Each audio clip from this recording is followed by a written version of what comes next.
All right. Salamat, everyone. My name is Ahmed. I am Palestinian from Gaza, and I'd like to welcome you all today to this exciting conversation with our guest, Assistant Professor Abdaljawad Omar. Today's session is titled The Palestinian Anti-Apartheid Struggle, the Axis of Resistance, and the Fragile Ceasefire Deals Teetering on the Brink of a New Middle East. This national webinar is hosted by Palestine Justice Movement Sydney and Free Palestine Melbourne and endorsed by other organizations across this continent. Before I start introducing our guest, Abdaljawad, I'd like to acknowledge the traditional custodians of the lands from which we are dialing in today and pay my respects to their elders, past, present, and emerging. This land was never ceded, always was, and always will be Aboriginal land, acknowledging that we're dialing in from ground zero of a genocide that occurred more than 230 years ago, and its echoes still reverberate to our day. I am dialing in from Camaragal country. Again, I want to welcome everyone who's joining us today, and I extend that welcome to those who are joining us from the dark side.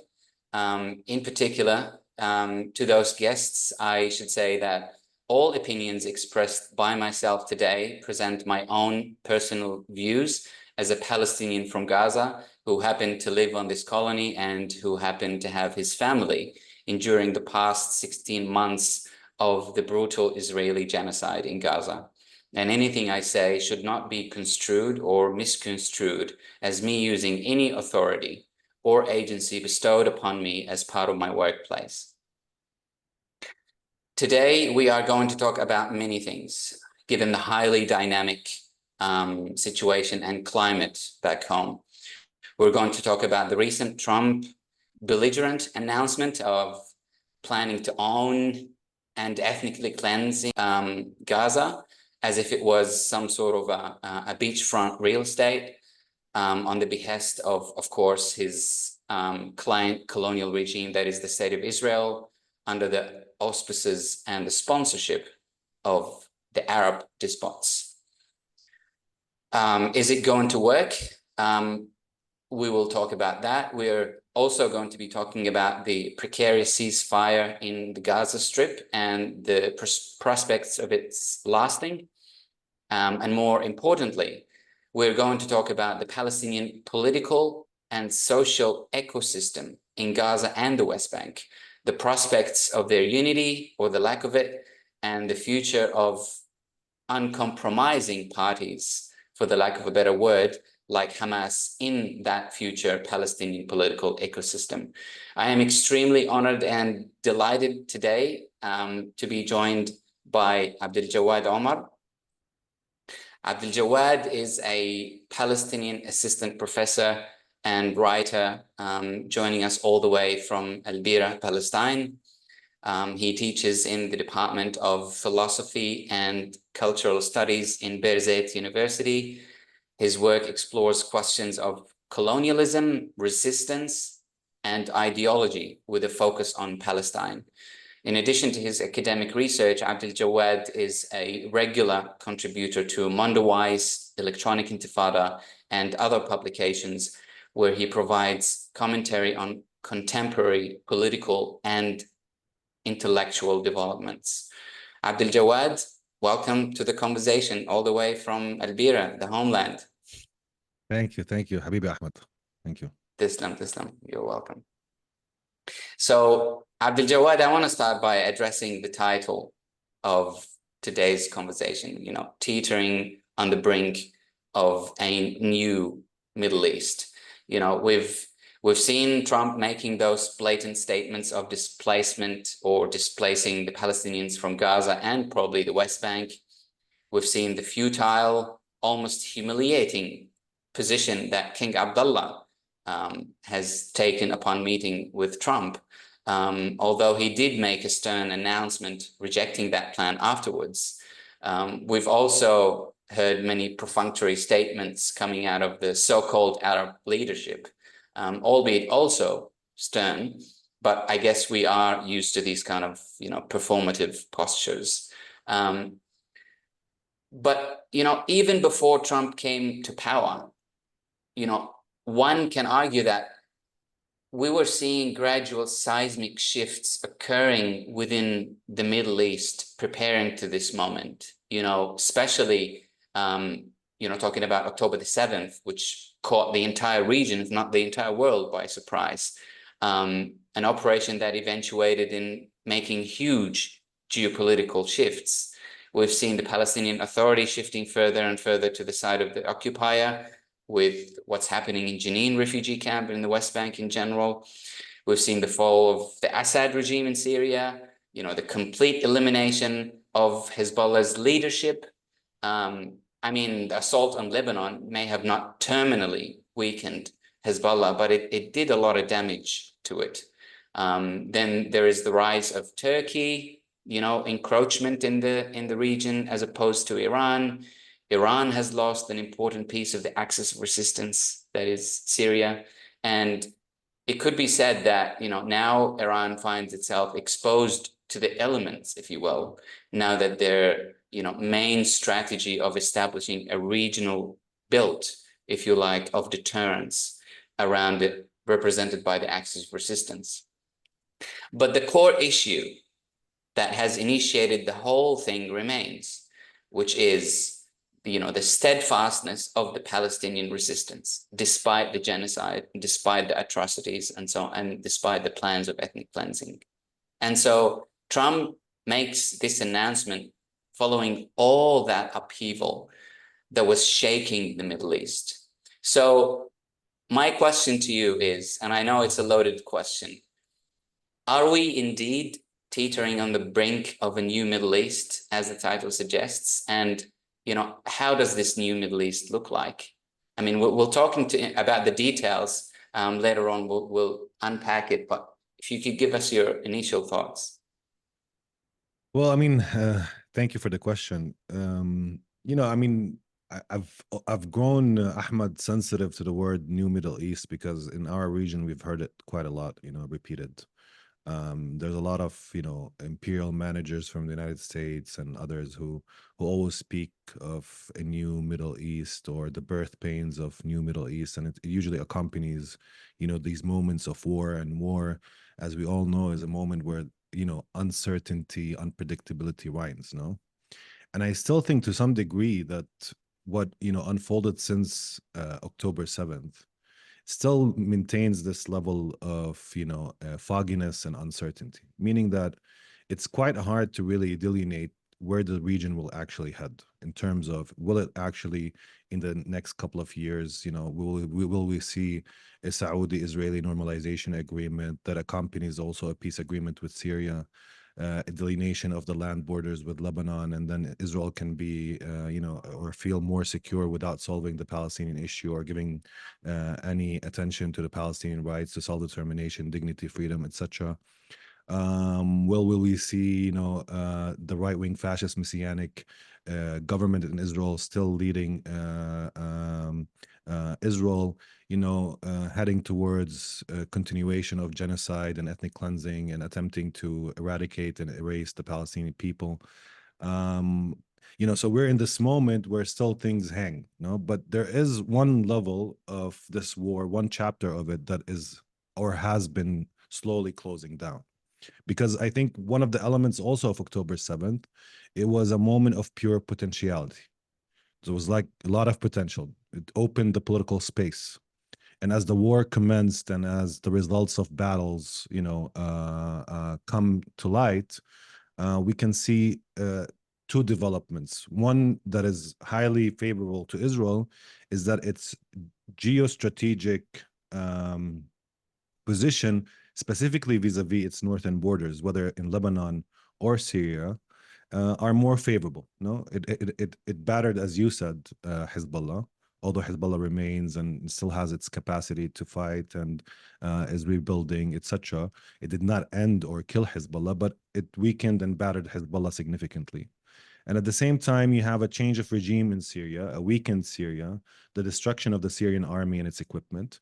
And Israel now has taken also around 400 kilometers square of land within Syria itself. So it looks at the picture And I think for viewing this war and viewing the results of this war, it feels that the geostrategic position that it finds itself, specifically on the northern borders, is quite favorable. No, it has less worries, at least at this moment, moving forward when it comes to powers that potentially could challenge it on these northern borders. So that's one significant result in terms of Israel. On the other front, it looks at Gaza, and in Gaza, it has relatively failed. What it succeeded in is the destruction of Gaza, which is significant, no? Because for 15 months, the world, the United States, Europe, a lot of Western countries have continued to sell Israel arms. And this is one of the truths that come out of the war as well, which I think people should place in mind, how dependent Israel is on Western powers.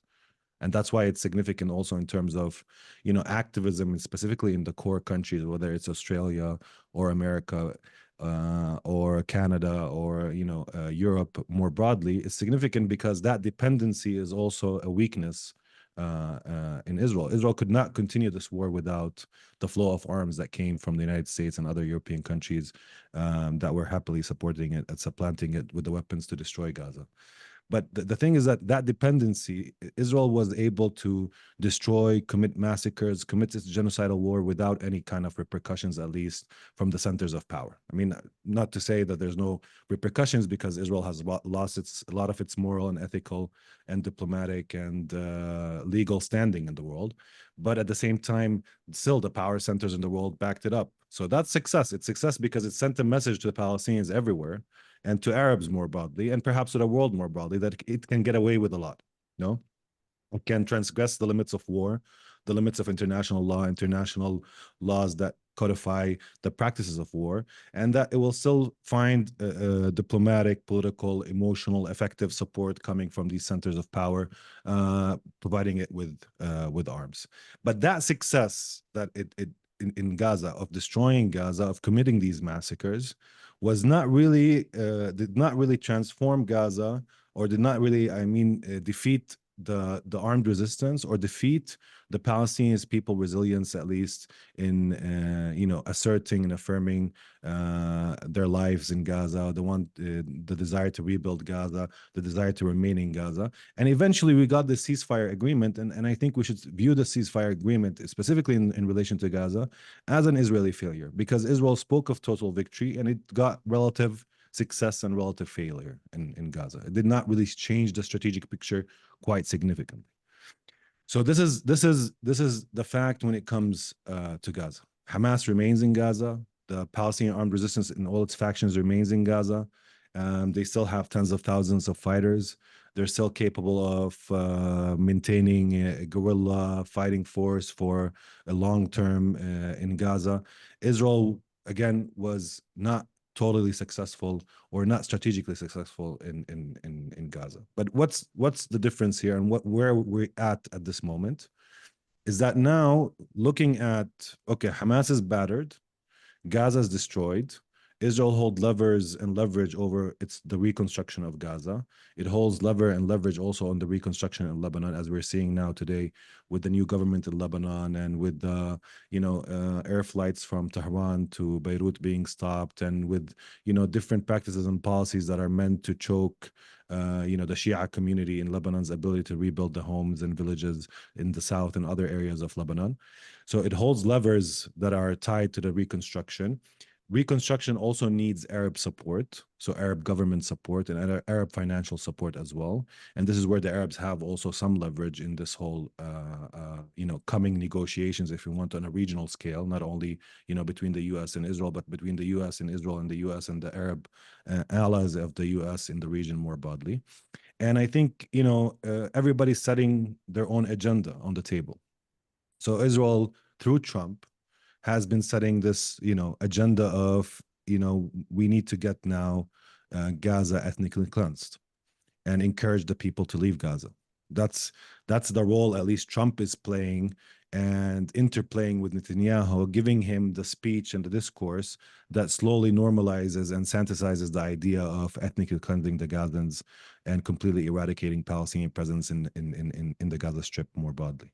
And that's what Trump is doing in his own way, of course, as a real estate, developer, as somebody who looks at land as a commodity form, as somebody he speaks the speak that resonates with him and perhaps his son-in-law who only look at land as a venture for profitability, and that's the nature of the discourse. And one of the ironies as well that I saw in Trump's speech as well, not only because it's obscene and shameless and does not understand Palestinian relationship to land as well, but that he spoke that America will take over Gaza, not Israel will take over Gaza, because I think there's still that tension between Trump and Netanyahu.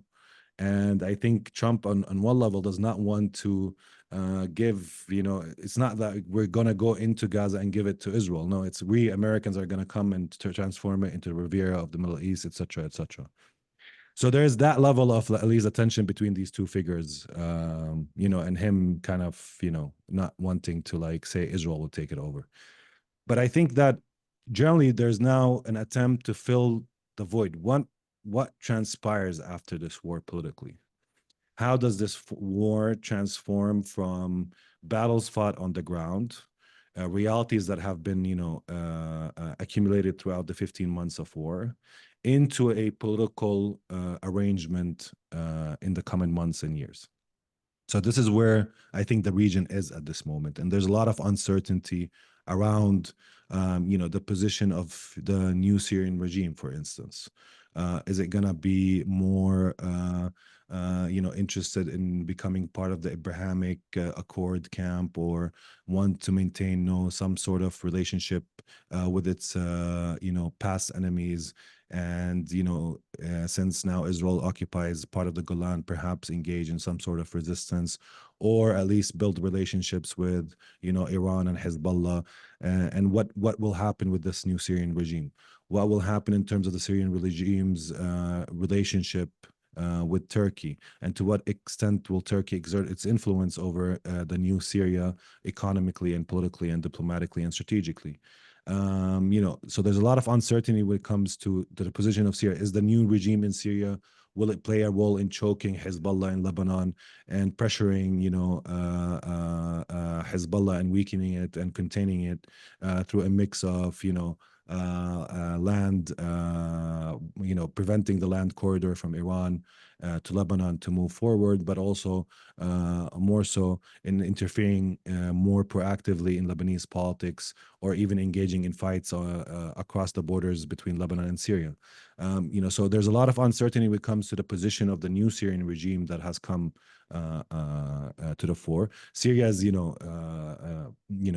a dire mess. It needs also a lot of reconstruction. It needs to rebuild its economy. It needs to reintegrate a lot of its population that has become refugees across, the world, including in Turkey, Jordan, and other places. A lot of people are returning, and it's in a highly uncertain environment, with still sanctions being placed on it, and a lot of actors in the region are looking at the new Syrian regime and seeing what cards they will play, and where they are heading strategically. So in a nutshell, we're still in this uncertain moment. We don't know still the position of Saudi Arabia. Will Saudi Arabia push directly for the establishment, for instance, of a Palestinian state as a precursor for, or a precondition for, normalization? Or will they, move away from normalization because of the massacres and the genocide, etc.? Will they play a more proactive role in resolving the issue around reconstruction in Gaza? Will they maintain distance? There's still a lot of uncertainty around, for instance, an important country, at least in terms of its geostrategic position and its financial capacity, like Saudi Arabia, as it determines, its own interests in relation to Israel, but also in relation to the Palestinian cause more directly. And, the role of Qatar and the role of the Americans, and the pressure that is being placed now on Jordan and Egypt, perhaps, to accept this kind of absurd Trumpian proposal for the ethnic cleansing of Gaza, which I think, we can talk perhaps about why these countries will not, necessarily agree to it, not because out of love of Palestine and the Palestinians, but, for instance, with Egypt, allowing 2.2 million Palestinians from Gaza, or we don't know the number exactly now, But allowing them into Sinai, for instance, is a security problem, no? Because you're moving a population of 2 million people who have, a well-developed resistance culture in an area that is sparsely populated, like Sinai, for instance. And they will cause, Egypt a lot of headache, because either they will have to confront and contain this population and securitize this population and arrest a lot of it, and do a lot of repression against the Palestinians in order to prevent them from fighting on the borders with Israel once again. Or they will have to cede control over Sinai, and have some sort of Palestinian entity arise there that will also still try and attempt to resist or hassle Israel, or will actually also bring Egypt and Israel into more direct confrontation with each other. So for Egypt, looking at the situation, they have a problem in ethnically cleansing Gaza. They also lose one of the strategic cards they usually play in terms of negotiation, mediation, in terms of their relevance to the Americans and to their allies. So by eradicating, the source that makes them also more relevant to the imperial or to the empire and to Israel itself, they also are ceding, if you want, one asset or one geostrategic asset that allows or continues or permits the American Congress to still feed the Egyptian army with a lot of money every year, around $1.3 billion every year. And also they play this role. So for them, Gaza is important to remain where it is, and for Palestinians to remain on the land. And of course, there is perhaps also a level of it that, the Arabs, even though they are, in many ways, Arab regimes, very respectful towards American and Israeli wishes and under American hegemony, but there is still a level that permitting the ethnic cleansing of the Palestinians, specifically when you have relationships with, when you have a relationship with Israel, you're not an enemy of Israel, will only serve to erode your internal legitimacy in the eyes of your own population, and create problems and headache down the road for a lot of these regimes. It's the same thing for Jordan. Jordan, if it permits the ethnic cleansing of the Palestinians in the West Bank or in Gaza, it loses, the Jordanian regime will lose its hold over the territory, because you'll have a majority Palestinian population, many of them newly or freshly coming to Jordan. And, and Palestinians, Ahmed, we're not very, we disturb the, we make problems. No, we're troublemakers. I mean, and we're not gonna like sit idle and give up. We'll start to find new ways to fight. And we should remember that after Nakba in 1948, the center for the Palestinian struggle was from outside of Palestine, not inside Palestine like it is today. And that could be a chapter that these regimes will suffer from, uncertainty in their future. They will suffer from new headaches as they confront the Palestinians that are coming in and try to repress them politically. They will suffer from the erosion of legitimacy. So for them, it's quite hard to accept this kind of agreement. But what's significant about what Trump is saying is first, this discursive normalization, and second, and I think this is important, is that it's positioning a negotiating position, because Israel, after this war, does not want to talk about Palestinian rights. It does not want to talk a political grammar. It wants to maintain the Palestinian issue as a manageable security issue, as something it outsources financially to Europe and the Arabs. It doesn't cost it money, but at the same time, without thinking or being pressured or having any form of political grammar that how do we live between the river and the sea in equality, with dignity and with respect for all humans that live in this area. Mm. I mean, back to the the Arab countries agreeing with Trump's plans. Do you think also there's an element of fear from their own nations? I mean, the Crown Prince of Saudi Arabia, Mohammed bin Salman, was once quoted that he doesn't care about Palestinians per se, but he doesn't care if they get a country or not, but his people do care. And so do you think there is a fear? I mean, to my understanding, to my readings, it sounds like if there's an agreement with Trump's plan by the Arab leadership, it's like a political suicide for them. We might be expecting another, Arab Springs. Well, I mean, I wouldn't go that far.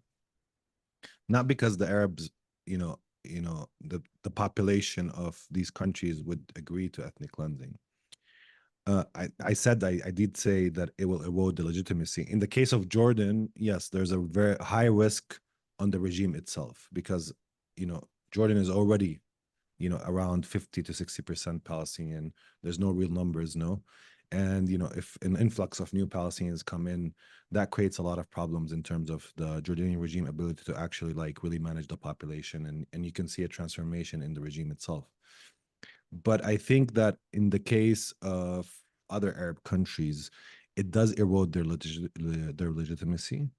But remember, Ahmad, one of the facets that we have seen throughout the 15 months is that we haven't really seen the Arab populations being able to really muster opposition in a voice, in a proactive, uh, forceful manner. No, and there's a lot of reasons for that because we have a decade of state repression in a lot of these countries after the Arab Spring and after the demonstrations that engulfed Egypt, Tunisia, Syria, etc. We have civil wars that erupted. We have the erosion of organizational capacities that in Egyptian civil society.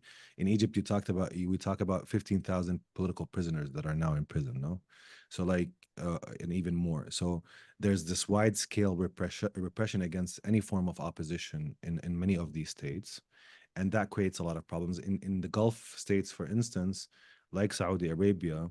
The regimes that exist there with the financial capacities they have, the population, there's more stability generally in the relationship between the governments and their population. And it doesn't mean that the population agrees with everything the government says or finds everything that the government is doing representative of its own, if you want, identity, affect, and ambitions and collective dreams and hopes. But there's still enough of financial power for these regimes to sustain stability and to maintain it in the long term. So I don't think we can hinge on this idea that it's political suicide per se in the manner of the population will cause or Saudis will rise to the streets and will start protesting and do a revolution because of that. No, I don't think that's going to be the case. It does erode the legitimacy of these regimes. It does risk uncertainty. It also places Palestinians in direct confrontation with these regimes, specifically in areas that they will enter to. Remember, Palestinians have always been on the forefront of political revolutionary movements in the Arab world, in organizing these movements and disturbing politics in regional states, specifically within countries that are generally on good terms with American hegemony in the region. And that will cause, of course, problems and even more uncertainty and even more revolutionary practices coming and emanating in opposition to some of the policies of these states, etc. But other than that, I mean, we shouldn't hinge a bet on the Arab populations rising, at least at this moment, when you don't see organizations, when you don't see an active civil society, and when you see this kind of wide scale repression happening. Could this change in the future? Yes. Perhaps even the war, the past 15 months will be an inducement towards a more active and politically participant Arab street. That is a possibility that is coming out of this war as well, as people think of this moment politically, etc. But I think at this moment, the Arab populations in many of the countries that we're speaking of just simply lack the political organization to be able to mount real resistance against the state if the state decides on a certain policy. Mm. I mean, you spoke about the 15 months of genocide. You spoke about the silence in the Arab world, no demonstrations. You also spoke about the resistance. And so many in the West are wondering, probably in the Middle East as well, I mean, I would call it the Arab world, did Hamas's October the 7th operation actually achieve its goal after the ceasefire? I mean, what did it reveal about the efficacy of the concept of resistance itself? Like you spoke about the genocide being a defeat, or the ceasefire after the genocide being a defeat for Israel. Does that mean it's a victory for Hamas? No, I don't think. Look, I think the victory defeat binary is quite problematic. No, for two reasons. First of all, Palestine is always at war. There's no real ceasefire. No, yes, there's an intense episode that happened in Gaza, and there's a ceasefire. I'm not denying that, but we're since 1882, since the first colonial, Zionist arrived to Palestine and attempted to build the first settlement in Palestine. Palestine has been in a war, and there's the killings never stop, the arrests never stops, the annexation of land. There's this kind of war of points, no, Ahmad, and this war of points is a slow war. It erodes slowly. It does not necessarily. Sometimes it becomes intense. Sometimes there's an ebbs and flows around this.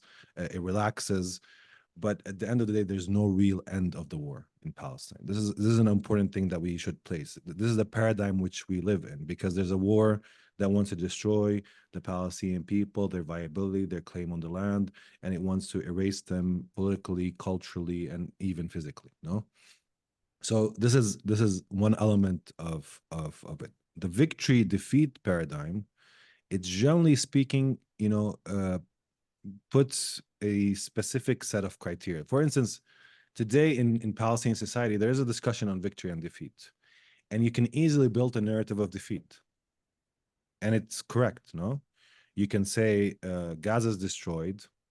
Okay, the resistance succeeded in its operation on October 7th, but Gaza is destroyed. The axis of resistance attempted to back the resistance in Gaza, but in many ways it failed. Palestine is not liberated. The political outcomes of this war might be not completely grandiose. We're not seeing necessarily anytime soon, for instance, a resolution, an end of the Zionist regime or its apartheid system, or whatever form of possible solutions that can be, mustered. And people will say that there is, a defeat. There's tens of thousands killed, tens of thousands of injuries. The West Bank and Palestinians, citizens of Israel and Palestinians in Jerusalem, did not go on the streets in their hundreds of thousands. Gaza was left alone. So there's a lot of that discourse that is quite, that can build a narrative of defeat, and has a lot of, if you want,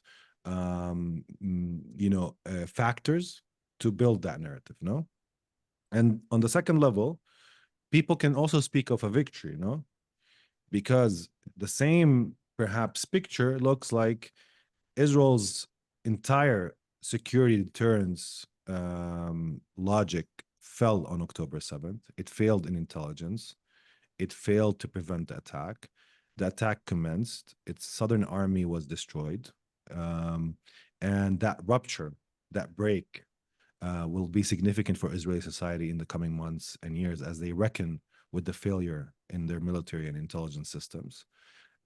It faced off one of the most besieged fighting forces in the world, yet it wasn't able to defeat it, despite some of the tactical successes, some of the assassinations against some of the leaders of Al-Qassam brigades, for instance, and others, but they weren't able to defeat it. It lost the narrative in the world, and ethically and morally and politically in the eyes of many in the world.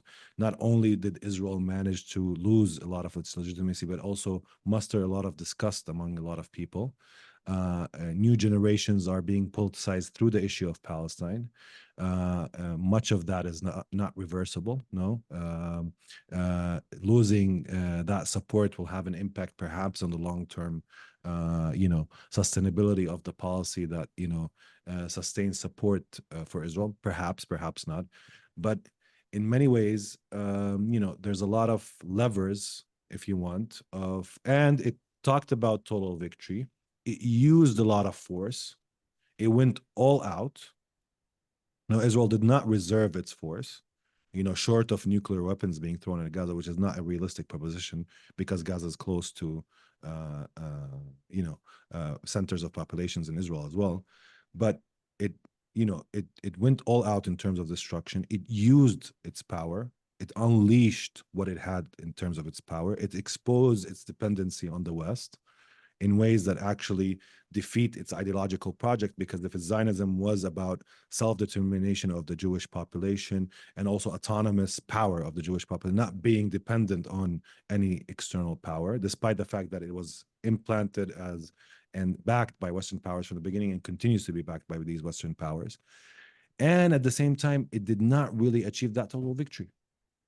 So, and in the logic of anti-colonial resistances more broadly, you don't necessarily win by overwhelming your opposition, which has more weapons, technology, etc. You win by,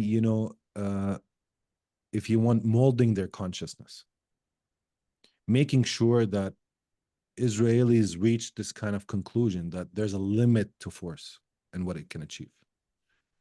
And if Israelis or within Israeli society, that limit or that realization sinks in, I'm not sure it will. No, there will still be people who will say we should use more force and more killing and more. But if that realization seeps in, that the Palestinian people are not defeatable, that they want their rights, their dignity, and that is met perhaps with also pressure on the leadership in Israel coming through boycotts, divestment, sanctions, coming from changed positions, although I don't see that happening anytime soon, where Israel's impunity ends. We're seeing ICC warrants, but whether governments really change their position based on any kind of civic and democratic engagement with, a rising cohort of voices within many countries that want to see a shift in Israel's policy, that might shift, and that realization might cause a shift in terms of how Israelis view, Palestinians, and view a possible change, a radical change in the way we relate to each other in the, between the river and the sea, in terms of, perhaps decolonization, etc. But I think for me, yes, there is a disaster in Gaza. And one of the things, Ahmed, I always emphasize, because in Palestinian imagination, disaster is catastrophe is tied to the word Nakba, no? But there's no Nakba in Gaza. There's no, you can disentangle the catastrophe, the humanitarian, the complete destruction of Gaza's built environment, universities, hospitals, the massacres, but there's no real political defeat in Gaza. People did not come out of this war broken. The resistance didn't come out of this war broken or surrendering. There's a defiance. We saw that in the march of return from south to north that happened despite the fact that many analysts were saying this Netzarim corridor that separates the north from the south will never go away, but it did. No, we see an exchange of prisoners agreement in the ceasefire agreement as well. We're seeing, the entry of more humanitarian aid. We're seeing a lot of different things that the resistance managed to negotiate in many ways. But if you ask me, did this war achieve its potential at this moment? No, it could have been better as well, the results. I mean, if we, if Hezbollah, for instance, didn't have, the assassination and the walkie-talkies and this kind of intelligence infiltration that allowed for Israel to weaken it and batter it, and you had this continuation of this war with all of these forces playing to their strength, and also harming Israel in terms of a attritional warfare. Perhaps we could have seen different results as well coming out of this war, no? But because again, October 7th had this moment of pure potentiality. But I do think that we return to this kind of, position of no victory, no defeat. And it's one of the toughest positions to be in. I know a lot of people here in Palestine, like on an emotional level, it's just like either let's have a final defeat or a final victory. We want to just have salvation now. And it's a quite normal feeling because you don't want to still be stuck in this kind of position of you're not totally defeated. The Palestinian issue still survives. The cause now has gained a lot of support across the world. Palestine is now on the minds of millions of people, if not tens of millions of people across the globe. We've made headway in many ways in many places, but in terms of and we proved perhaps that the region cannot really be stable without a real resolution for the Palestinian cause. The Palestinian resistance was able to, through the unity of field strategy, to drag in all of these different forces to support it. The issue of fighting in Palestine was not contained only in Palestine. It became a regional fight. These are all successes, if you want, for the Palestinian resistance, no? But at the same time, despite that, we're not coming out of this war, having, decolonized. The colonial regime that we live under is deformed, but we still don't have decolonization. There's still potential to transform this moment into political gains, but also Israel will attempt its best through its network of alliances, through its relationship with the United States, through the relationship with the Arab governments, to not allow the political grammar to emerge and to maintain the Palestinian, the security manageable issue without any type of political talk or negotiations or anything like that. This is very rich. Thanks a lot for this analysis. I do want to stay in Gaza and Operation October the 7th. And you mentioned the prisoners exchange happened and Nitzarine corridor has been dismantled and the march of return from south to north.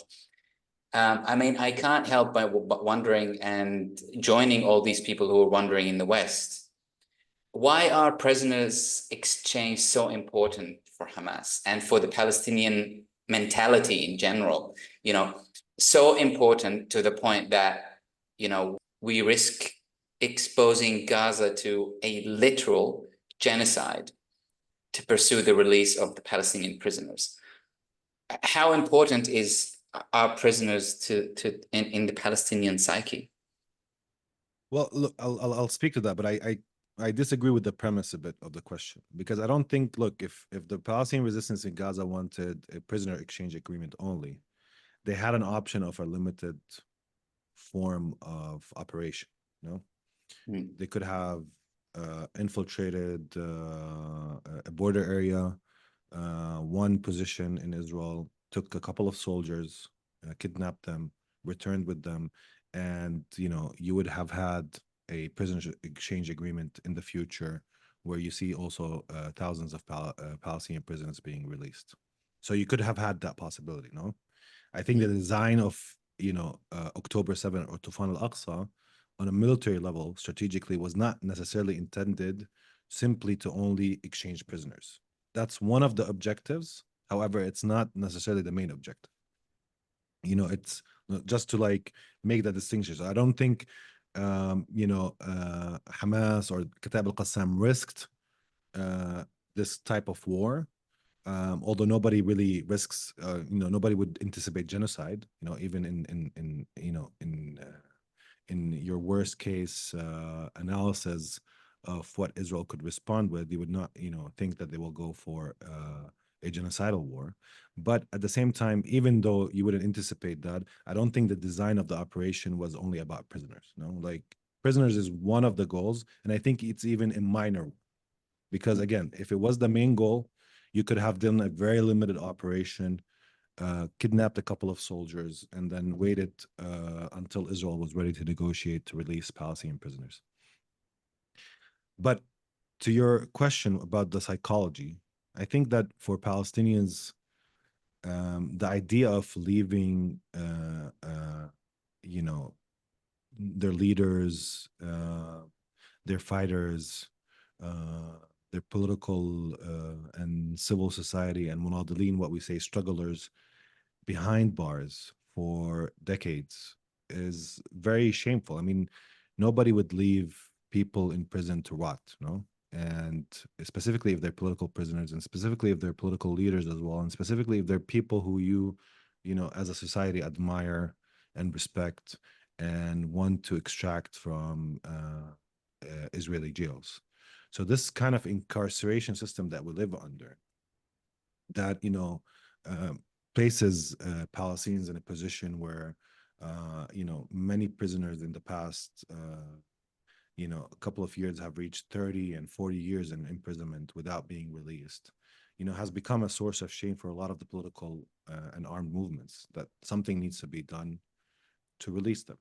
And Israel, of course, is uninterested in any release without, forcing it through, you know, through also, taking in Israeli prisoners. This is the only way to release these prisoners.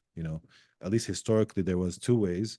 The first was, sometimes through this kind of gestures of goodwill that happened through negotiations, but they're also very limited, and only a couple of Palestinian prisoners would be released, and they're not significant. And the second way was, historically speaking, through an exchange of prisoners. So for these political movements, remember Hamas, people like Sinwar were in prison, no? He's a prisoner himself. He left his friends and buddies in prison. So for him, it's also a personal matter, not only, a political matter. It's also releasing those people who he was with in prison, his friends, his comrades, etc. So I think for Palestinians more broadly, because many Palestinian families and all of us, since 1967, 1 million Palestinians were arrested. We've almost a third of the population of men uh, were arrested. We're talking about this kind of policy of mass confinement. Everybody has tasted, the pain of being imprisoned, humiliated, dehumanized, and treated in subpar conditions in Israeli prisons. But at the same time, there's a lot of prisoners who are serving life sentences, and the only way to release them is through a prisoners exchange agreement. And psychologically and politically, that's significant for political movements. Also another level, because it provides them with a lot of political legitimacy in the eyes of the Palestinian population. But again, Ahmed, I don't think that the operation was only intended to release prisoners. I totally agree with you. I think the main intention was prisoners exchange, lifting the siege, improving the life of Palestinians who've been imprisoned in Gaza Strip for the past 16 years then. So just improving the lives and livelihood of the people was the main goal, to my understanding. I do want to encourage everyone to put in questions in the Q&A. It's been a fascinating discussion so far. I do have one last question before we start the Q&A, Abud, if I may. This is a very common question in the West, and I hear it over and over again. Many people in the West keep saying that, in any future system of a Palestinian governance in Gaza or in the West Bank, we need to see more or a stronger secular contribution, and less, regressive or conservative contributions, such as Hamas's contribution, for example. What's your response to that? How do we respond to these kind of questions? Well, I mean, look, I think that uh, one of the most one of the sensitivities I have is for people from outside of Palestine trying to tell us how we should perform or look or act, or I'm personally, more of a leftist secular type of guy, like I'm not an Islamist in any way or shape or form. But I think that one of the things we should recognize at this particular political moment, while the secular, perhaps left and nationalists played a big role in the 70s and 80s in the Palestinian struggle, today these forces have either, sold out, to be honest, or are weakened and have very little role. I'm not trying to undermine anybody's role in the political Palestinian political field, but very little role. And since the 80s, the mantle of resistance, defiance, the organizational capacity, the accumulation of power has been really moved or shifted towards, if you want, political movements and formations that, adopt this idea of Islamic universality, including people like, or movements like Hamas and Islamic Jihad and others. That's the reality, no? And these are the political forces that now have,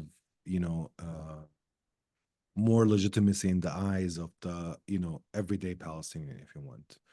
Not necessarily ideologically, Hamas, but also looking at Hamas and its resistance and its capacity would find in Hamas hope, no? And its ability to provision some sort of struggle to open political possibilities, to defy the Israeli military machine, so there's that level of relationship. But the ideological and political struggle in Palestine, even if we're like talking about a Palestinian state or whatever, will continue. People will have different views over, lifestyles, over social and economic issues, over the type of economy Palestinians want to have, the type of world and worldview that they want to adopt. And I don't think necessarily that in on average Palestinians are that ideologically committed to any form of if you want pure ideologies.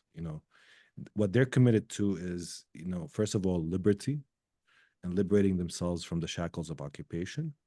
And then I think that in the future, even Hamas itself and a lot of the Islamist parties, I mean, that's one of the problems I have with them, coming a bit from the tradition of the left, is that, we see them largely looking at countries like Turkey and Erdogan as a model, which is, neoliberal economy. They want to trade in the military suit with like the business suit.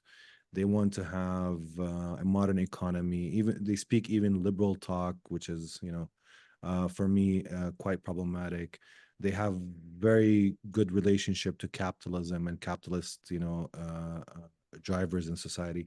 I mean, as a person who's a bit slightly wary of that type of discourses, etc., I see that problem among a lot of the Islamist movements, that they have this kind of reconciliation with capitalism, specifically in forms that completely overlook the working classes, etc. But in a nutshell, I think these issues are for us as Palestinians to fight over. That's in a post occupation, post colonial situation, because you're asking me that question in that sense. But what I would say right now, the delineation in Palestine is between forces who resist and defy and forces who cooperate with Israel. Doesn't matter what their ideological, background is, but that's the main political, if you want, fissure or line that separates, for instance, political parties today like Fatah and the Palestinian Authority in the West Bank, and political parties like Hamas and Islamic Jihad and the PFLP and DFLP, who have, resistance operating on the ground in Gaza and other places. In a nutshell, the delineation is not about secular Islamists. The delineation is more resistance and cooperation. And that's the main thread, that's the main dividing line in Palestinian society. It's tied to this existential question that faces Palestinians: how to survive the onslaught of Israel's military machine.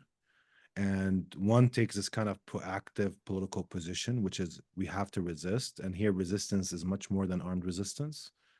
It's building institutions, it's maintaining social cohesion, it's ensuring that society, social units remain healthy, that families do not break up, that there's a lot of work socially politically and economically that goes into the idea of resistance and also in daily acts, etc.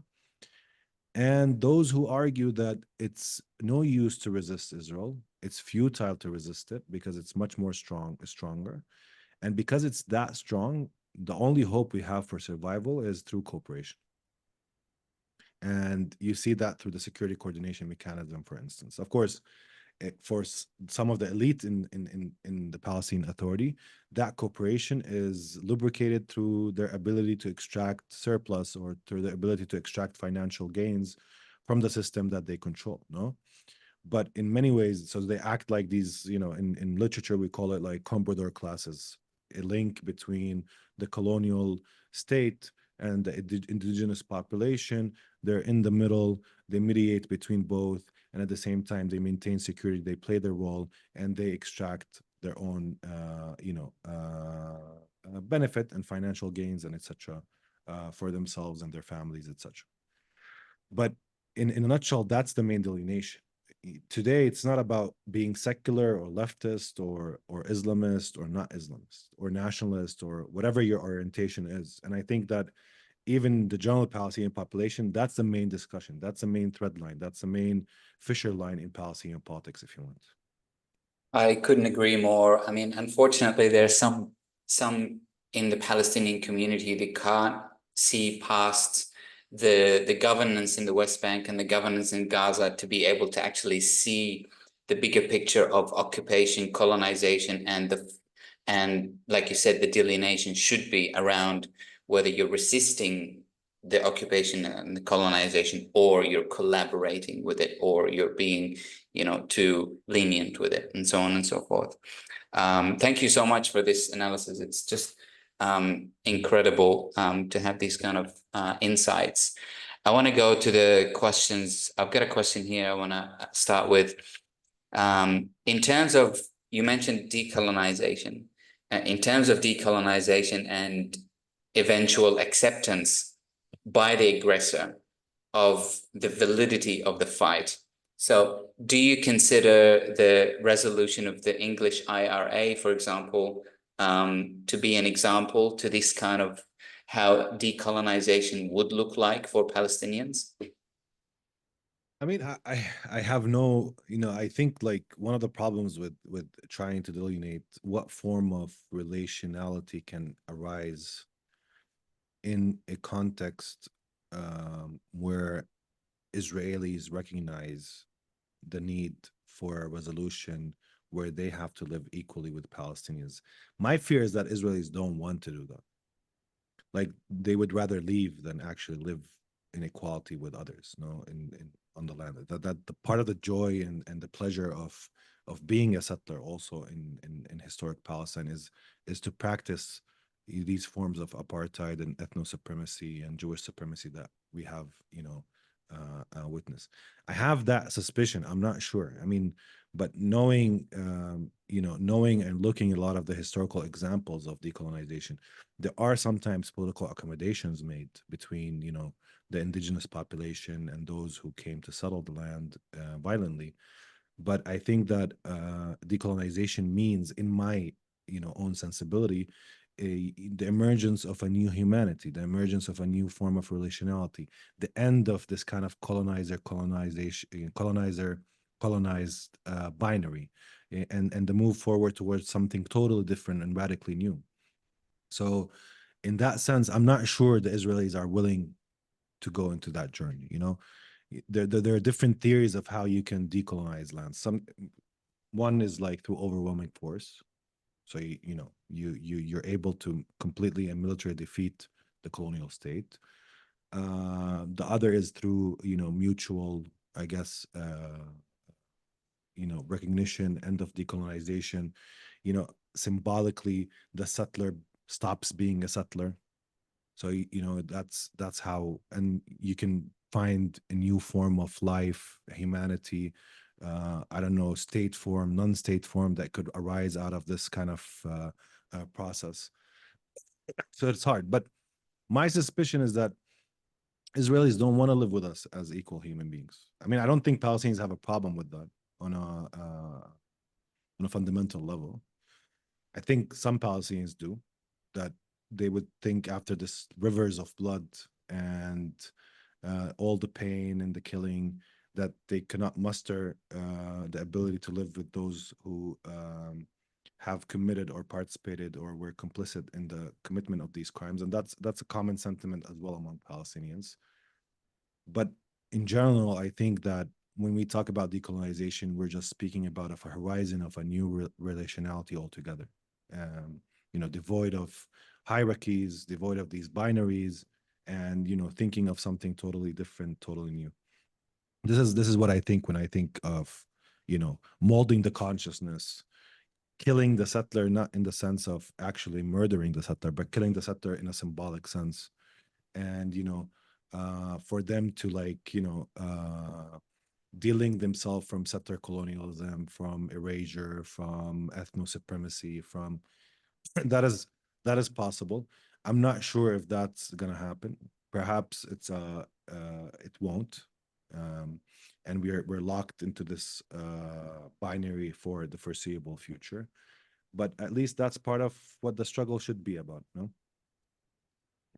We had Professor Hayim Brashid Zabna last week, and he spoke about how the Jewish minds were Zionized and kind of almost brainwashed into believing into this racist ideology that is the main policy of the state of Israel.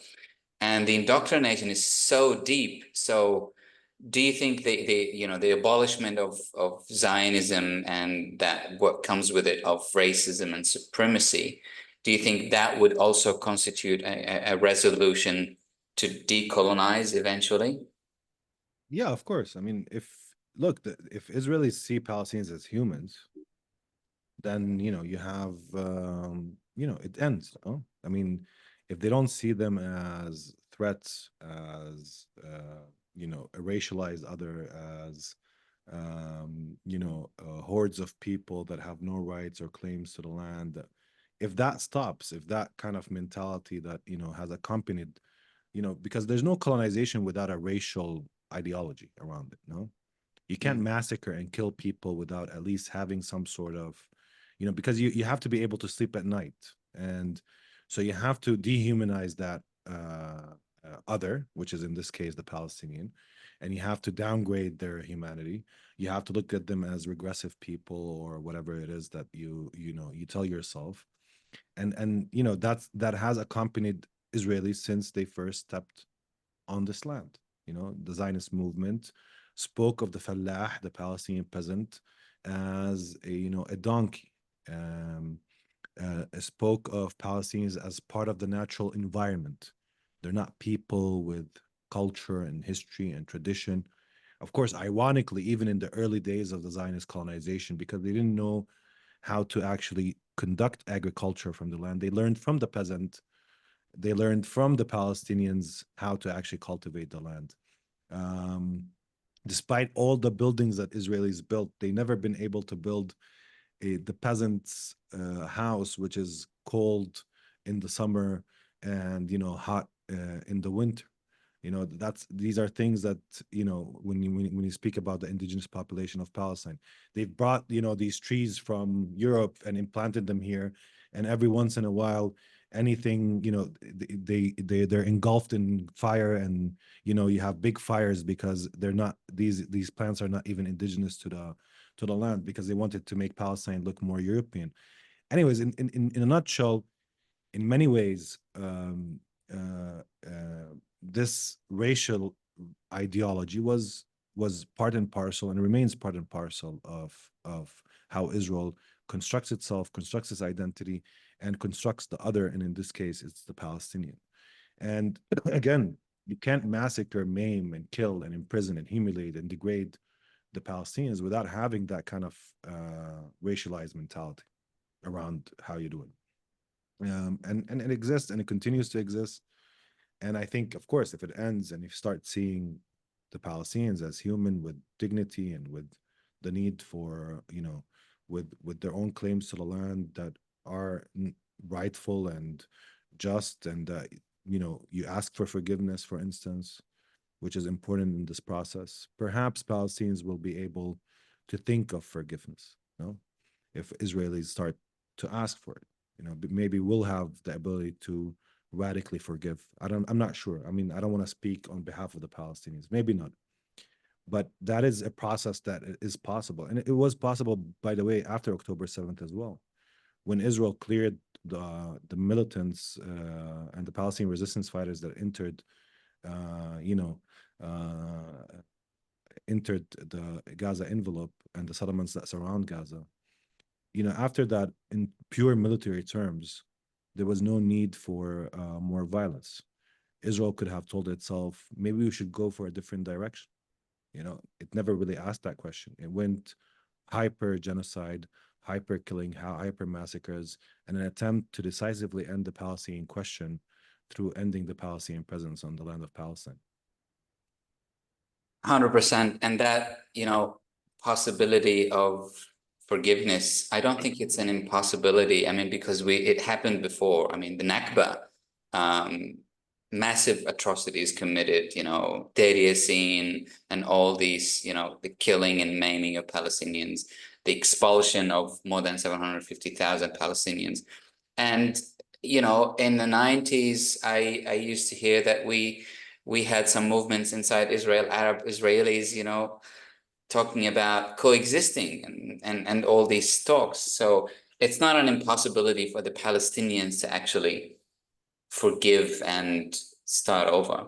I don't know what you think about that. I'm not sure, because I think people have different, again, and I think all of these positions are legitimate.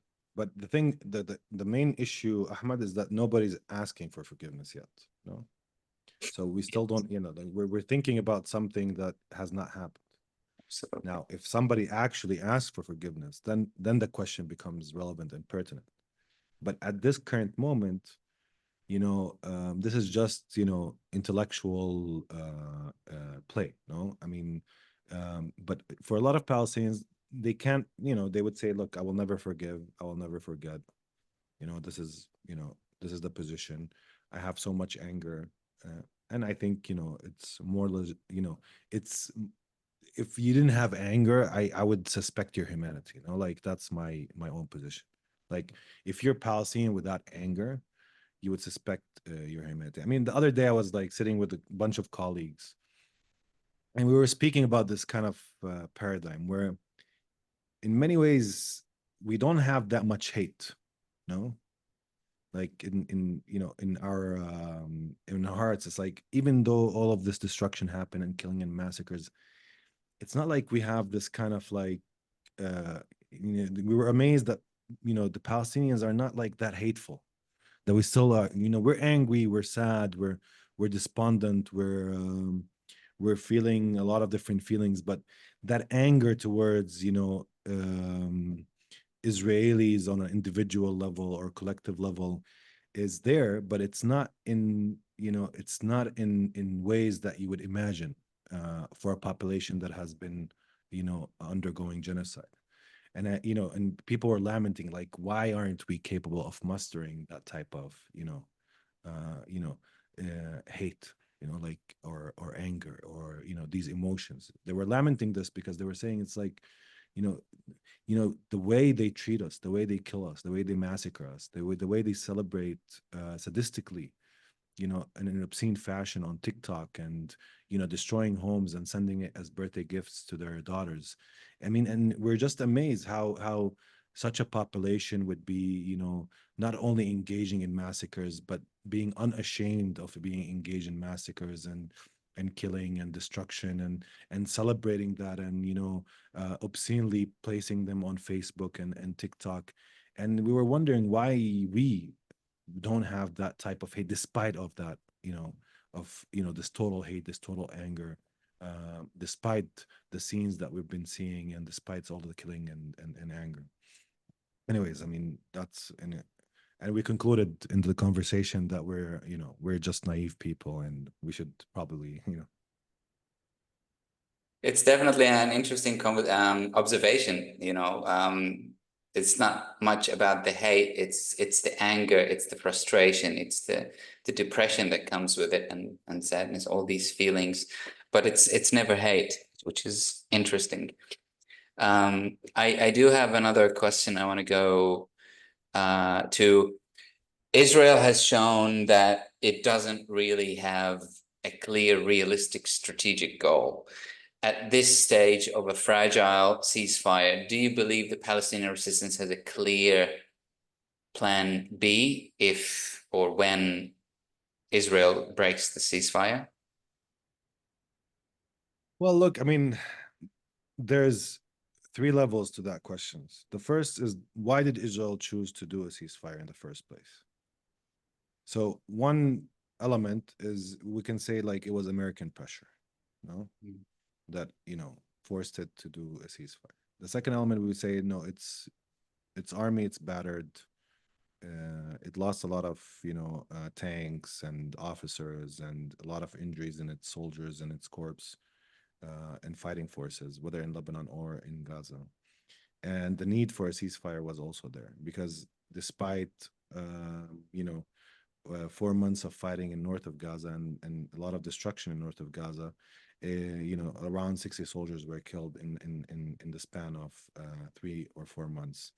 So Israel was entering into this kind of guerrilla fighting attrition, where it slowly started to lose the will to fight and continue, and it still had this issue of Israeli prisoners.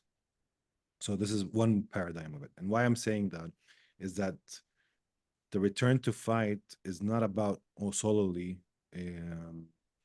completely an easy step for Israel to make, because I think that in many ways its army doesn't see what it can do in Gaza that it hasn't done already in terms of destruction. We should bring these prisoners back. Perhaps they will maintain some sort of direct military engagement through air power and stand fire power.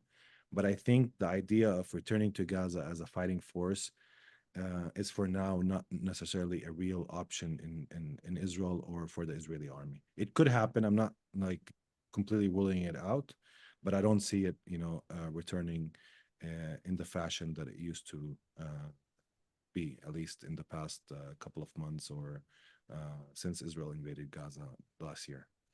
So that's one level of it. The second level is that Israel is now heading towards a confrontation directly with Iran or not? Because that's that's one of the puzzles that is missing in its strategic picture.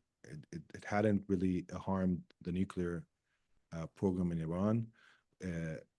Slowly and steadily, we could see Israel moving towards and getting the green light to hit the Iranian nuclear program. If it feels that Americans will back it, or Trump will have the green lighted this. And it's possible that in the next month that's the major focus for Israel in terms of its military direct engagement, would be to actually attack Iran, or apply the threat of attack and a mix of economic pressure to reach perhaps some sort of agreement on the nuclear power or the nuclear program in Iran through the Americans and the Europeans. So there's that one element that remains in the picture. The second element is what will happen to Saudi-Israeli normalization and to the Gaza in a post-war paradigm. Whether we'll see Hamas remain in power, whether we'll see a unity agreement, whether we'll see, different arrangements, what Israel will accept or not accept, is also a question. But to answer the question in a broader, I think, or more fundamental sense, Israel's solution for the Palestinian issue and its decisive end is ethnic cleansing and genocide. Whatever works, or both, a mix of both.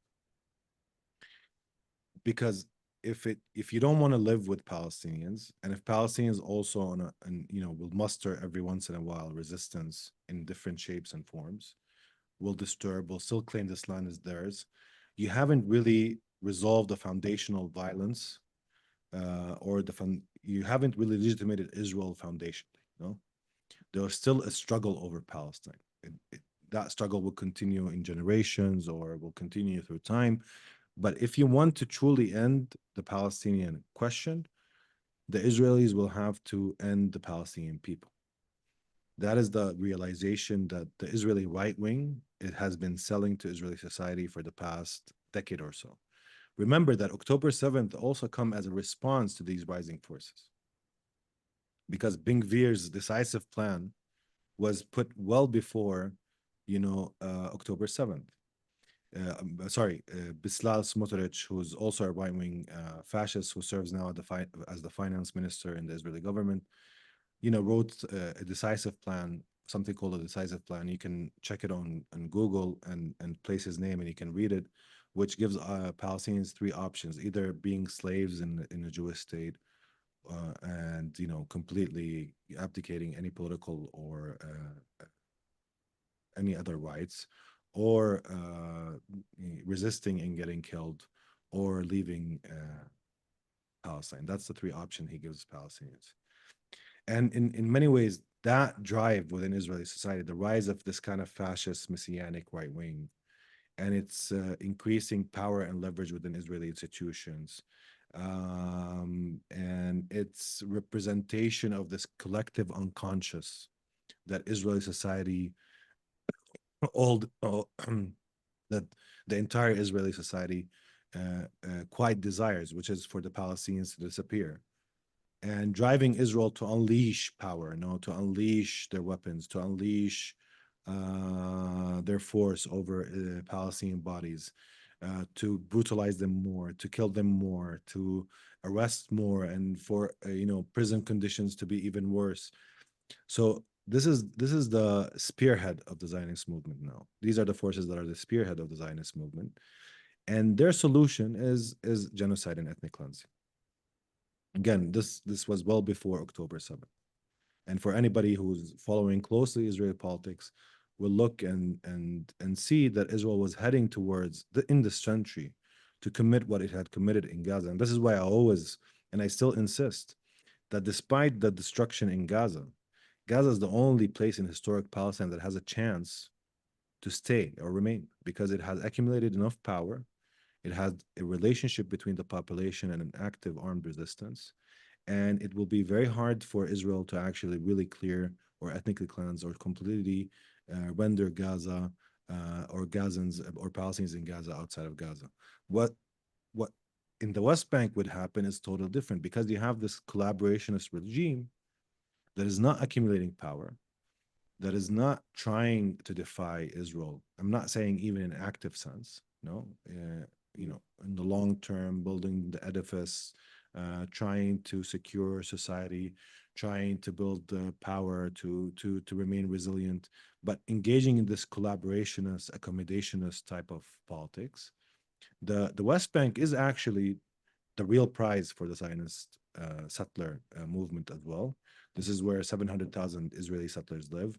Many of the fighting force among the Israeli army that actually was in Gaza, they hail from the West Bank settlements and from the movement from the religious Zionists. And this is the solution that they're offering in the medium run, which is, if they're permitted, and of course, Israel has the will to go through, is that in this century or in the years to come, they want to decisively end the question of Palestine, decisively end the Palestinian people's existence in the land of Palestine. So that's the solution. That's the strategic picture that they're thinking of. And that's the priority that this movement has placed. No? Now, in Israel, there are different, if you want, competing forces. Not that many people disagree with what the religious Zionist movement is saying, but for other Israelis, they take into consideration that they have peace agreements with Egypt and Jordan, and they cannot disturb the peace in Egypt and Jordan, that they should also heed American calls and architecture, that an ethnic cleansing campaign and genocide needs the approval of the Americans, the Europeans, and to some degree, of course, Arab countries, before they embark on this type of solution. And that's why we're seeing, for instance, this push by Netanyahu and Trump to normalize the discourse of ethnic cleansing and genocide, and to make it politically more realistic. Whether it's a negotiating or a position or not, what it tells us is that this is a signaling of what comes in the years and decades ahead for us in Palestine. Yeah. Absolutely. Abdaljawad, you mentioned the difference between the strategies of the governance in Gaza and West Bank, between the collusionist, collaborationist kind of policies in the West Bank, and then you have defiance and resistance and committing to, the decolonization aspect of it. Are we ever going to see unity with these kind of differences between the political parties? Well, you would see unity if one gives on the paradigm, no? If Hamas doesn't want to resist anymore, maybe we'll see unity. And if Fatah re-enters Palestinian resistance and defiance as a paradigm, we might see some sort of unity. It might still hold some competition even within these paradigms, but at least fundamentally there will be an agreement on something, no? But as long as we're in this position where the current leadership of the Palestinian Authority is totally immersed in a politics of collaboration in the name of the nation, something like the Vichy regime in France that collaborated with the Nazis, no? And at the same time, you have Hamas, which still thinks that resistance is the way forward and remains the only answer to Zionist colonization. I don't think that we'll see unity in a significant way. There might be sometimes, pragmatic accommodations here or there. For instance, now the idea of a technocratic PA-led government, Palestinian Authority government, coming into Gaza, and holding the levers over power there might entice Hamas because it wants to unburden itself from governing and reconstruction and all of that, but at the same time maintain its fighting force on the ground and the ability to accumulate power, recruits, resistance, and to maintain its project of resistance. This is something that Hamas wants, at least in terms of the other side of the question that was asked: do Palestinians have a strategy? I think that Palestinians. I mean, the question of strategy, generally speaking, Ahmad, and for the audience, for Palestinians is for any Palestinian who attends conferences here in Palestine, academic or policy-oriented conferences, the first common thing that Palestinians say is that we lack strategy, we lack a program, we Oslo killed the so there's these kind of like highly repetitive, if you want, statements or common sense, or that have become common sense among Palestinians, is that Palestinians don't have a strategy. I think Hamas now, after the destruction of Gaza, its strategy is that it does not want to enter, first of all, into a contradiction with the Palestinians in Gaza and the population more broadly. It wants to ensure its priority, it wants to ensure that there is a real reconstruction in Gaza in the coming months and years. No? That is the first fundamental element that it wants. And it wants to navigate the political terrain so that Israel would not use the leverage it has to stop the reconstruction or halt it or postpone it or play with it or use that leverage more because Gaza is besieged. So it doesn't want to enter into contradiction with the population more broadly. That's one element that it wants to get out of it. And it wants to also maintain resistance and the resistance movements in Gaza.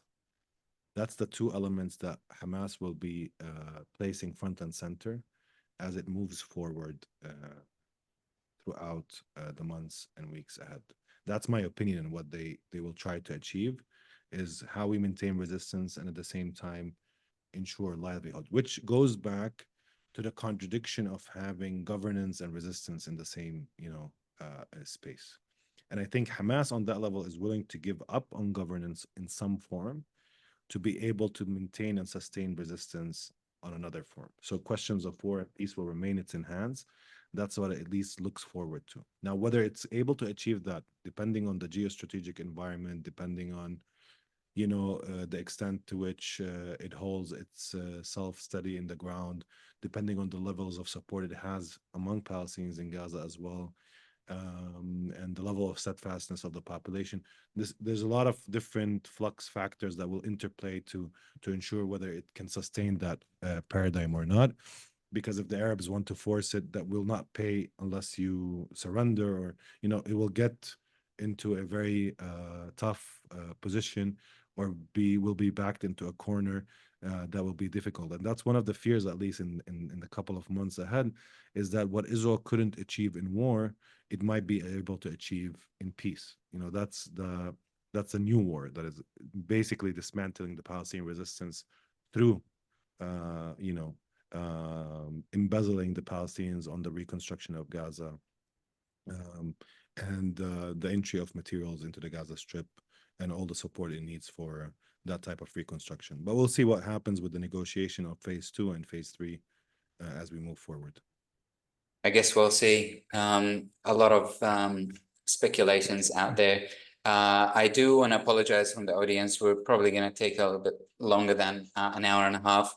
I'm going to try and answer about 3 questions, and then hopefully we'll conclude this session. So there's an interesting question here talking about the geopolitics of the region. How does the geopolitics figure into the future of Palestine? Morocco, Western Sahara, Algeria, US tariffs on all countries, Europe being isolated by the US Trump, the African Union response to the genocide in Gaza, South Africa, the Arab Union. Do you think finally some collective support for Palestine against Israel and the US might materialize somehow out of these kind of restructurings? Yeah, I mean, I think there's a lot of promising changes. So, the relative power of the collective West is also in decline compared to the rise of many countries and centers of power, whether it's Brazil, China, other centers of power across the world, including in Africa, etc. So that's one promising element moving forward in terms to what extent can these new rising power be leveraged to bring about a different form of relationship to this colonial project in Palestine in the name of Israel. That's one element of it. And I think that, we've seen the position of South Africa. I mean, one of the levels, I think, of Gaza's war is that it reminded a lot of post-colonial countries of colonialism. No, it reminded them of their own genocides, their own histories of pain, and I think that resonated a lot with a lot of people across the globe, beyond the Western Europe and North America. So I think that is also another element. The problem still in the region is that America still is the power that hegemonizes through its network of alliances and comprador class rulers in many of the Arab countries, still has a lot of lever and power for now. I mean, the regional architecture hasn't really been, able to completely liberate itself from American hegemony and European meddling yet. And Arab sovereignty, or rulers who think of sovereignty or think of Arab issues on Arab terms, this is still a missing component and part. And in the past 2 decades or 3 decades, we also have seen the decline of Arab nationalist forces. We have seen the decline of countries that had some lever, like Iraq and Libya, and the breakdown of these states in Sudan, etc., civil wars. Much of it is also imperial intervention. Much of it is also tied some way or another to maintaining Israel as a hegemon in the region. So I think that there's still that problem. I don't think Iran and the resistance of resistance axis was one component of this kind of anti-hegemonic power that is attempting to build influence in the region, not totally beholden to America and having a different position in terms of independence from it. But it's now weakened. It's a bit battered. It lost, from its own perspective, Syria. It has Hezbollah, weakened and battered as well. So in that picture, at least in the short term, at least, what I'm not seeing is that there's a fundamental change in the region. In fact, maybe we can say that, these governments and normalization that adopt normalization and are beholden to American hegemony in the region still remain strong and steady, at least for now. There's an interesting question here. Would the people of Gaza tolerate a comprador government? Look, I think the problem with I don't think people in Gaza would tolerate it. I don't think Palestinians in the West Bank tolerate it either. But the problem is, for me, it's always a question of what is the organizational force that can stop it. So in Gaza, there is an organizational force that can stop it, and it's the existence of a Palestinian armed resistance movement, which is stronger, and you wouldn't be able to get a comprador class in Gaza because of the ability of the current of resistance to also resist the rise of a comprador class. No, in the West Bank, for instance, the conditions that led to a comprador class is the existence of the Israeli military within the West Bank itself, which conducts arrest operations and assassination of leaders that want or desire to build and accumulate power and resistance. So it deprives the Palestinians from, those who adopt resistance or have a current of resistance, because they can enter any town, any village, arrest, kill on a daily basis routinely. And at the same time, because of the economic imperative, which is now one of the areas where the Palestinian resistance movement in Gaza has a problem, because it have to manage a way to reconstruct Gaza and maintain resistance.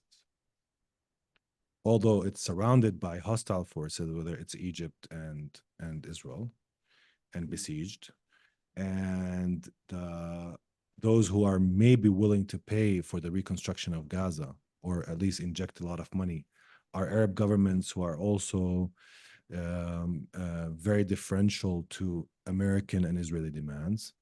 So we'll have to navigate that element and that contradiction that it has between how we maintain resistance and at the same time ensure reconstruction of the Gaza Strip.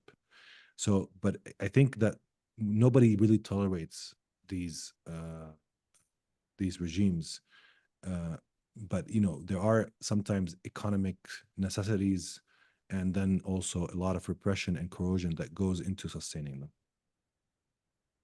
Absolutely. And you spoke about the resistance in Gaza. I mean, my last question to you is, Abud, how will the concept of resistance in support of the Palestinian struggle for justice endure, in the face of this another Trump administration? Even resistance in the sense that, in the Palestine solidarity movement in the West, we're seeing a lot of repression. We expect it to actually deepen. So that is the concept of resistance. How is it going to endure another Trump tenure? Well, I mean, look, I think for us in Palestine, we have really no choice, because just remaining here is partially resistance. No, not leaving, not immigrating, trying to be, resistance is forced upon us. Remember that resistance emanates from necessity. It's not simply an ideological or political choice. It's just, somebody's expanding and taking over. It's like being with somebody in the elevator and he's growing fat all the time and choking you. So at some point you need to just push them around, or try to leave the elevator, or do something so you don't, die. So resistance in Palestine will exist in different shapes and forms, whether it's organized, whether it's a political movement that organizes it and builds its edifice and increases and accumulates power, or whether it remains dispersed. But there will still always be resistance in Palestine, because it emanates from that necessity. But yeah, one of the problems, again, with movements that arise from political events is that we see them dwindle and lose energy after a ceasefire. Remember, and I said this before, there's no ceasefire in Palestine. There's always issues to highlight. There's always killings to talk about.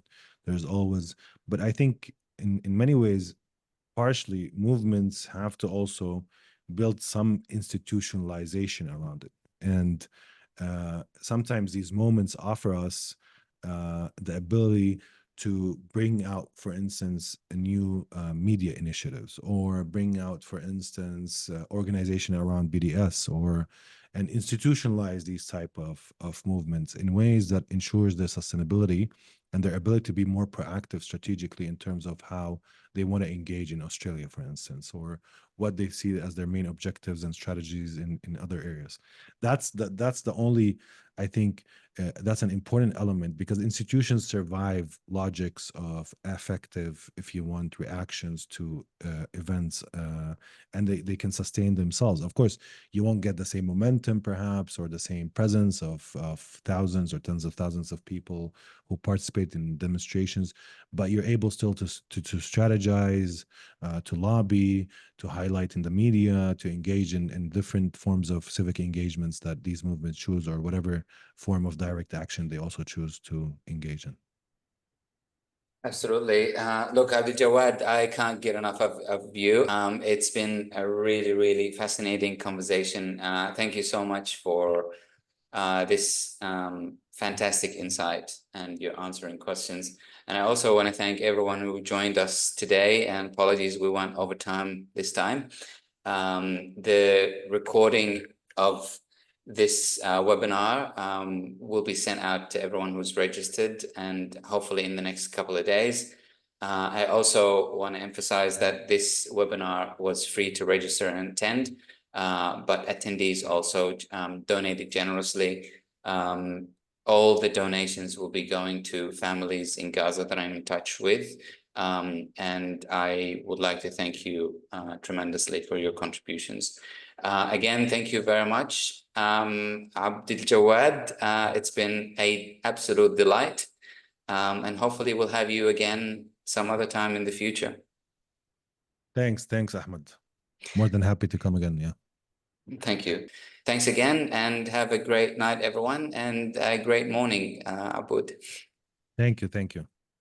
Take care. Take care, guys.